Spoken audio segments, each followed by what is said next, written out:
Fort Orchard, and we are at what church? The Port Orchard United Methodist Church. All right, and what's the address there? It is 725 Kitsap Street, Port Orchard. All One right. block up from City Hall. This is my church too. Yeah. That's your church too? Here, yeah. So y'all already know who this gentleman is. Yeah. Who are you? Oh, let's see. I got to check. So I am Roland Arper. I'm with the Lions Club and a member of this church also. And go ahead and tell everyone who you are. My name is Tony Ives. I'm the executive director of KCR, Kitsap Community Resources, and Pastor Shirley is great. I'll just put in my 2 cents. Right, she's fantastic. Is Pastor Shirley here today? She's here. She's in the office. Oh, okay. Hopefully we'll get her too at some point in time. All right, so why is Project Connect here in this building today? Why is this the last stop? Well, really, it's we started 12 years ago. And 12 years ago, we only did a single location. And then as we found the difficulty people had with transportation getting from the different sites, we started spreading out, having a north end, south, and central area. And just by dumb luck, we used to have this at Givens. And if we had it earlier in the week, because Wednesday worked always best for Salvation Army, if we had it on Monday or Tuesday, it conflicted with the daycare at Givens. So we had to find some place that was open on Thursday. And story of my life, wrong place, wrong time. Knew this was available, so I ended up bringing it here to this location, which seems to work well. We have a severe weather shelter in the basement that's open during the winter, so I think that helps get the word out to the different clients, and they're familiar with the location. So I think this has actually worked out very well here. Actually, I think better here than even at Givens, aside from parking. How long have you been a member here? A long time? You know what I'm saying? Let's see. That's a difficult question. A baker's dozen or more? Oh yeah, because I'm going to think my mother-in-law probably had been here like, I don't know, 40 years, 50, I don't know, somewhere along that range. And we've been only here since, let's see, 1996. So I'm a newcomer. Oh, 96 makes you a newcomer? Oh, relatively. Because the other time was in Bremerton. So it was Bremerton, so we didn't come to South Kitsap until 96. So I ask you that because this is part of the church's mission. And so now you have some historical context because you've been here, right? Yeah. So why is, taking care of the unhoused important to this body? Well, I think it goes through the congregation. There's been a willingness and a desire to help those that are unhoused and challenged, and different outreach things. Like we were one of the first churches got involved with the tiny cottages back in 2017 when the county was trying to get that operation going. Then, let's see, I think 5 years ago, things blurred. I think about 5 years ago, we were approached about talking about doing the severe weather shelter. So we started that 5 years ago, and so it's just a natural extension of it. How did that decision get made? Really, well, from the church perspective, we've got, again, dumb luck. I happen to be the church council president at the time, so it was easy to get things approved and through the church. They haven't taken my key away yet. Not yet. So, not yet. They haven't Okay. taken my key away yet, so it's just worked out well with a good connection. So Tony, let me ask you, you are originally from here. Yeah. You left, you've come back, Right. and you've been the executive director of KCR for a year. Were you already associated with this church No, my before? church is over in Seattle, First African Methodist, and then up in the Capitol Hill, basically. And How did you find this? One of my neighbors told me, and they said, "Oh, you should come and check it out." I came once, and then I'm from here, so I know people here. I'm like, "Hey, when did you get back?" Jeff Mitchell, the choir director. Mr. Mitchell, he was my choir director, right? So when I walked in, I had roots here already, and people knew my brother. My brother is dead now, so it was really cool. It felt like it was already family. And so Pastor Shirley is, again, fantastic. The sermons connect with me. And so I'm a member. Well, I was going to say, knowing people is one thing, but then identifying with the church's mission and just kind of how they go about, doing their work is important, and it obviously aligns with KCR. Can you speak about the importance of the Severe Weather Shelter and Project Connect and all the things that this church is doing? So, Severe Weather Shelter is very important. Unfortunately, those are temporary measures. And, I think I've talked to you about the housing task force that we're trying to do, which is, pulling everybody together.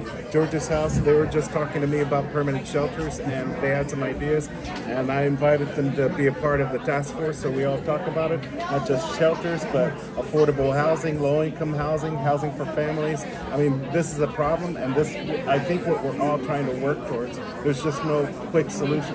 So the church providing severe weather shelters is great. I just went through my background check, right? So you're gonna start volunteering? Yep. Was it easy to go through that process? so there's a lot of churches here in Kitsap County, and it sounds like you were the troublemaker and got this thing going. What does a church have to do to want to do this type of work and operate as a severe weather shelter? Well, really, the biggest thing that we had was our concern initially was two things. One was the insurance in terms of the liability by having people in, volunteers in, and then number two was having enough people to actually staff it. So the insurance, fortunately, the county stepped up and is able to cover us through the state of Washington emergency worker program for insurance. And then we've been very blessed by having the other area churches now the majority of our volunteers are actually from other churches. Oh, wow. So we've been very blessed with the support we've gotten from other churches in terms of both bringing us donations, because the county doesn't provide any funding. So all the snacks, the bedding, all of that is all, we're at the bedding, but the snacks and food, clothing, socks, shoes, coats are all donations that come a lot from the other churches. Our church then pays all utilities and covers that cost, the housekeeping, things like that. We bought the bedding, the mats, the cots, things like that. But the ongoing support has just been great from the other area churches, both in people and then the goods to keep it going. And Marwan, I know you're familiar with it because there was one time I passed by and there was a gentleman waiting for the shelter to open, and he wasn't from Port Orchard, but Gather Together, Grow Together was dropping him off. So I had a conversation with him and the driver. I know you're supported by county contract too in this regard. He didn't pay anything for the taxi ride to get over here, so it's really, really great. And again, he was waiting for the shelter to open, so I know the service is important. And your service too. Yes, and I do want to mention the shelter will be open this weekend, right?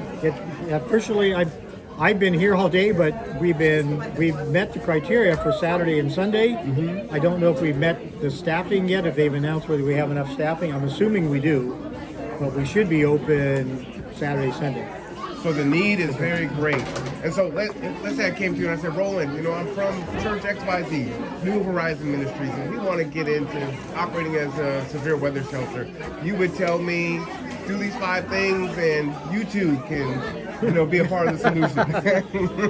Yeah, well, and really, it is. In terms of the support we've got with the county in terms of the insurance coverage, during COVID with the face masks, the protective gear that they provided. They had contracted with Peninsula Community Health for doing, if we had issues with COVID isolation, so they were staying open later, so we could allow guests in by 8 o'clock and then still get them processed through if we had to. So we've gotten some really great support doing things like that. And really setting them up is, if you've got a warm place, in the dream world, I wish that we were able to also provide, laundry, shower facilities. That's an item we don't have in South Kitsap right now. There's no good place for anyone to go get a shower and do laundry on a regular basis.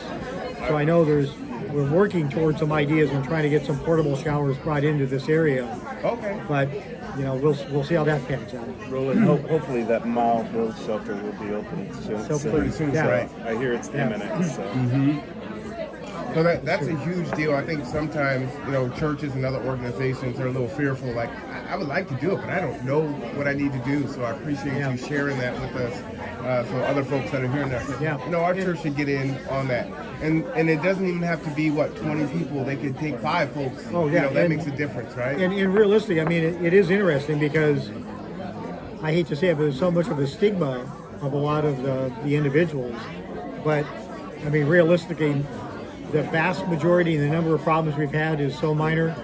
I mean, I hate to say it, but I mean, we've only had, I know of one complaint from a neighbor, and that was because we were having a snowball fight late at night. In 5 years. Yeah. So that's awesome. Knock on wood. We've been, again, the neighbors here have been very supportive. Like I say, we had that one, and we were out there. We're after hours. It was late. The snow was coming down. And, that was you having the snowball fight. yeah. Out in the back parking lot, right by their house. So yeah. I like it's been very supportive. Anything else that you would want the public to know? No, we're working hard. We're all trying to work together, but I would encourage anybody that's dealing with housing, and whether that's shelter, senior housing, affordable housing, to reach out to me and be a part of the task force so we can all plan together and work towards the same goal and not compete for funding. That's the idea. Absolutely. Will you give out your information? Your email. That's a Social Security There number. is that. It's A like Anthony, I, V as in Victor, E, S as in Sam, at kcr.org. Okay, just reach out to me. And Marwan always knows where to find me. I think he has me on speed dial. Yep, that is a true story. Roland, Tony, thank you so much. I appreciate you. Appreciate all the work. We appreciate you. That this church has done and continues to do.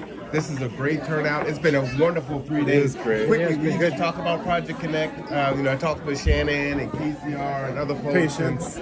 This thing is. You talked to patients too, right? Oh, I didn't get to patience yet. Yes, you did. Oh, yes, I did. Yes, I did. Yeah, it's been. I think I've been a part of Project Connect, but not at this level. But man, this was phenomenal. I'll give you an example how different it is. So in King County, I've done the point-in-time count, and it's all electronic, but they never do this. They try to count heads, but don't give out services. So when I heard about this is what used to happen. This didn't happen last year, and now this is just a beautiful event and very much in demand and needed. I got my flu shot on camera. I didn't get vaccinated or my booster because I did have COVID, so I didn't need that. But Kitsap Public Health is here. George's House was doing hair, hygiene, clothing. Folks were getting housed. Resources for Mason County. Everything was happening here. So it was just really, really powerful. Thank you so much.